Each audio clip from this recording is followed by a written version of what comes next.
The first step when doing a brake job is removing the wheel on the side you'll be working on. It's important that you replace the brake components in pairs. The rear rotors on our F150 have a large center hat that covers the parking brake assembly. Basically, the inside of the rotor is the drum for the parking brake shoes to come into contact with when the parking brake is applied.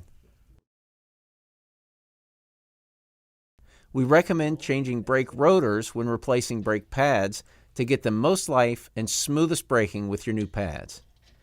On the inside of the brake assembly, start by removing the 2 slide bolts from the caliper. Once the bolts are out, remove the caliper and put it in a safe place without putting any tension or kinking on the brake lines. Now the caliper may be stubborn, so you can use a screwdriver or pry bar to pry the caliper away from the brake assembly. These rotors definitely need to be replaced. There are a lot of grooves on the friction area of the rotor, and we want to get maximum stopping power with our new pads. While the rotors are off, this is a great time to inspect the parking brake. Check the assembly for any unusual wear or broken components. Before proceeding, compare your new rotor to the old one to ensure you have the correct size and bolt pattern. When rotors are manufactured, they're coated in an oil to prevent rust during shipping. It's very important to get the oil off the rotor before installing it, and it's a 2-step process. First, spray the new rotor liberally with brake parts cleaner. Once that's done, wash the rotor with dish soap and water. This ensures that the rotors are clean and free of any microscopic contaminants that could impact the performance of the new brakes. An often overlooked but important step in installing new rotors is to make sure the surface where the rotor and hub meet is clean. Spray some penetrating oil on the surface and clean it with an abrasive cloth to ensure the rotor and hub lay flat against each other. Now, inspect the caliper by moving the slides to make sure the rubber is free from damage, and check the brake line for leaks and corrosion.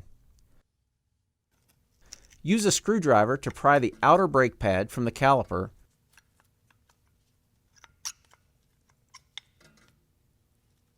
then remove the inner brake pad. Also, inspect the piston for damage or cracking in the rubber. Before compressing the piston, it's a good practice to open the bleeder valve on the caliper. That way, as you push the piston in, any contaminants in the caliper are pushed out instead of back up into the braking system. With the bleeder open, use the brake piston compressor to push the piston back into the caliper. Be sure to have a container for the brake fluid to drain into. Once the piston is all the way in, tighten the bleeder screw with a wrench. The piston compressor tool is available at Advance Auto Parts and CarQuest as part of the Disc Brake Loaner Toolkit. Use some brake parts cleaner to clean off the caliper. It's a good idea to change gloves at this point so you don't get brake fluid on any of the brake components. Open the box of new brake pads and compare them to the old pads. There can be some variation in the pad itself, but it's key that all of the mounting looks the same. Install the new brake rotor and be sure it fits firmly against the hub. Before reinstalling the caliper, remove the old hardware. Install the new hardware by gently tapping on it with a hammer.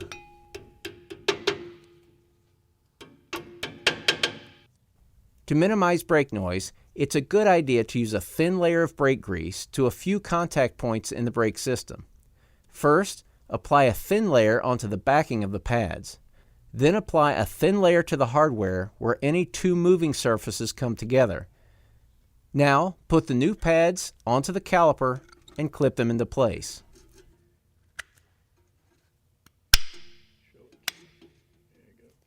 Slide the caliper loaded with the new pads over the rotor, lining up the mounting holes, and insert the slide bolts. Torque the slide bolts to the proper specification.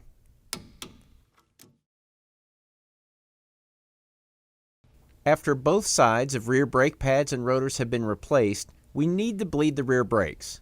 Start by topping off the brake fluid in the reservoir under the hood. In this case, we're bleeding the rear, So we start with the passenger side, which is farthest away from the master cylinder, located under the hood in front of the driver. Have your helper seated in the driver's seat push down on the brake pedal and hold it there. Then open the bleeder valve. Now quickly close the bleeder. Have your helper let up on the brake pedal. Again, have your helper push down on the brake pedal and open the bleeder. Then close the bleeder valve and let up on the pedal. Repeat this 2 or 3 times or until all of the air is out of the line. Now repeat the same process on the rear driver's side caliper. Make sure the pedal is firm and not spongy.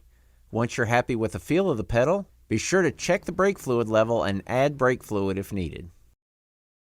Think ahead. Think advance.